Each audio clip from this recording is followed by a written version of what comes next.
Halo sahabat naik kelas, kembali lagi bersama dengan saya Dono Asmoro di channel Ayo Naik Kelas. Oke, dalam video ini kita akan membahas tentang bagaimana cara menangani kesulitan dalam belajar. Untuk beberapa orang atau beberapa anak dalam proses belajar itu mengalami kesulitan atau hambatan. Hambatan atau kesulitan yang dialami oleh anak atau beberapa orang itu yang akan kita bahas pada video kali ini. Nah, sebelum untuk membahas kesulitannya, kita harus mengerti dulu konsep belajar itu apa. Secara garis besar, mudahnya supaya mudah dipahami, proses belajar itu dalam diri kita adalah bahwa kita menerima informasi baru atau menangkap informasi baru yang itu diserap oleh indera kita melalui pendengaran atau penglihatan, lalu diproses, diolah menjadi data yang disimpan ke dalam otak atau pikiran kita. Nah, itu adalah secara gampangnya ya proses belajar. Yang kita bahas di sini adalah beberapa orang atau beberapa anak mengalami kesulitan ketika memproses informasi tersebut menjadi pemahaman di dalam dirinya atau di dalam menjadi data di dalam otaknya untuk disimpan atau dimengerti. Nah, hambatan yang dimaksud tadi adalah tidak tersimpannya data atau tidak tercernanya informasi ke dalam otak pikiran kita menjadi sebuah data. Nah, ketika ini terjadi, tidak semuanya adalah masalah intelijensi. Tidak semuanya adalah gara-gara kita bodoh atau tidak mengerti atau kekurangan dalam hal intelijensi atau kurang pandai. Tidak selalu semuanya itu kita kurang pandai. Selain faktor intelijensi, proses penangkapan informasi ini juga dipengaruhi oleh faktor non-intelijensi. Para ahli psikologi di tahun 1920-an melakukan riset dan menemukan fakta bahwa dalam proses mencerna informasi itu ada 3 kategori indera yang digunakan oleh tubuh manusia atau oleh orang pada umumnya. Ketiga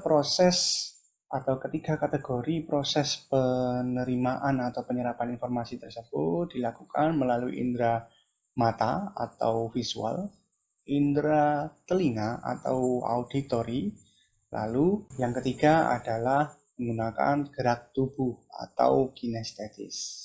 Setiap orang memiliki gaya belajar yang berbeda-beda. Mungkin Anda sudah memahami ini secara awam ya.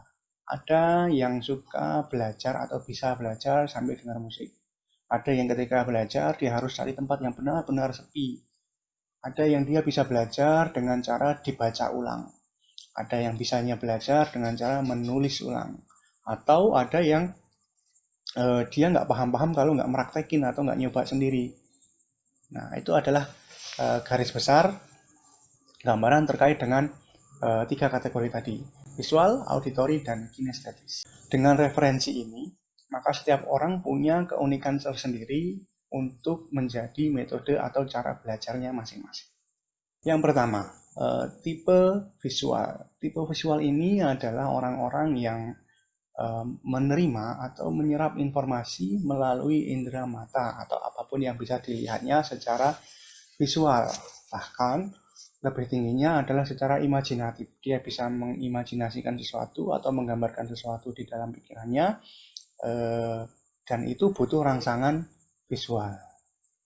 Biasanya kategori visual ini lebih mudah menerima atau menyerap ilmu pengetahuan atau informasi baru yang berbentuk grafik, yang berwarna-warni, yang ada diagram di dalamnya. Misalnya peta atau ilustrasi gambar dalam buku komik atau majalah. Orang yang mempunyai karakteristik visual mempunyai kemampuan imajinasi yang tinggi. Dalam pola belajar sederhana yang bisa dilakukan orang dengan tipe visual ini adalah menulis ulang. Jadi ketika dia belajar, dia menulis ulang dan membaca tulisannya. Jadi itu akan mempermudah dia dalam proses belajar. Yang kedua adalah tipe auditory. Seperti namanya, auditory ini lebih menggunakan indera pendengaran atau audio. Yang tadi visual, yang ini audio. tipe auditory ini, karakteristik auditory ini, dia lebih mudah menyerap informasi yang didengar dengan indera telinganya.